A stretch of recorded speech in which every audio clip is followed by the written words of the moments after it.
my channel. My name is Jean Rose T. Manuel and I will be talking about sports psychology. So we were tasked to do a video answering 4 questions given by our professor and video it. So here it is. And these 4 questions are the following. First is, what is imagery? So imagery for me is when you are imagining yourself performing using all your success to come up satisfactory in the performance.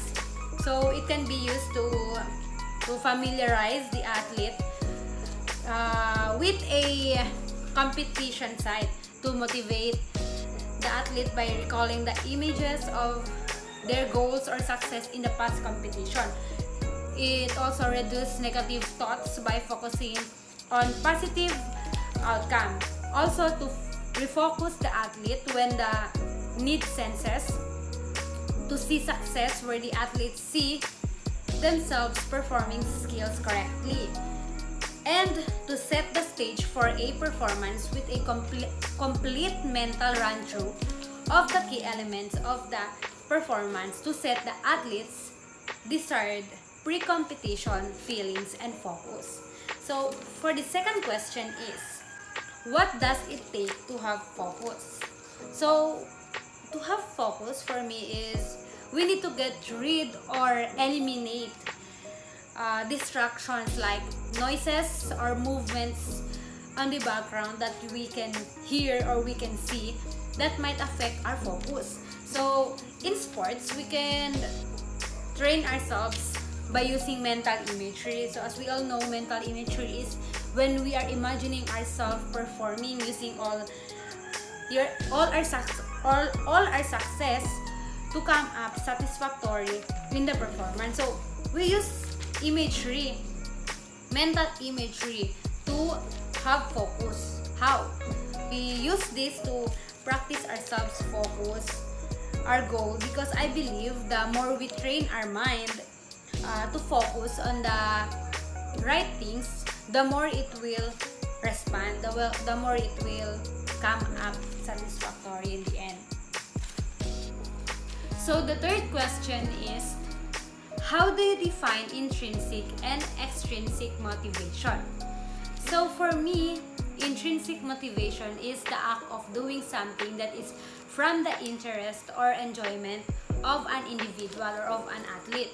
So research evidence describe that athletes seek to fulfill 4 primary needs for participating in sports. So the first primary needs is they are motivated on doing something because of fun and stimulation. Second is for the reason they hope to fulfill their need for acceptance and belonging. Third is they are doing something because they have control over their lives, their own lives, and their own course of behavior. And they need to have ownership and feel they have a say in every decisions in their lives.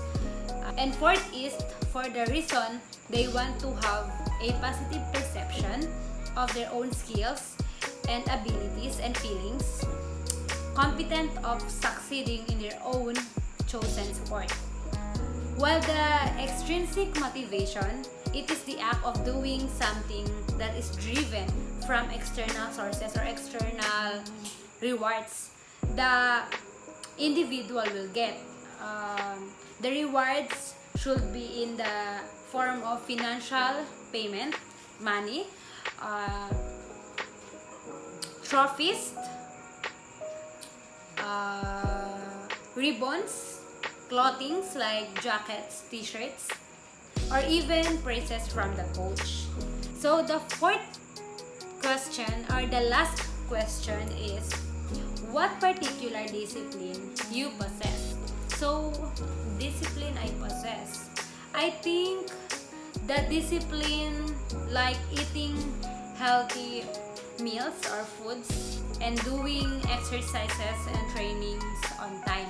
Also discipline in doing things in advance, and I mean in an effort to better control a situation and being organized in doing things. So that's it.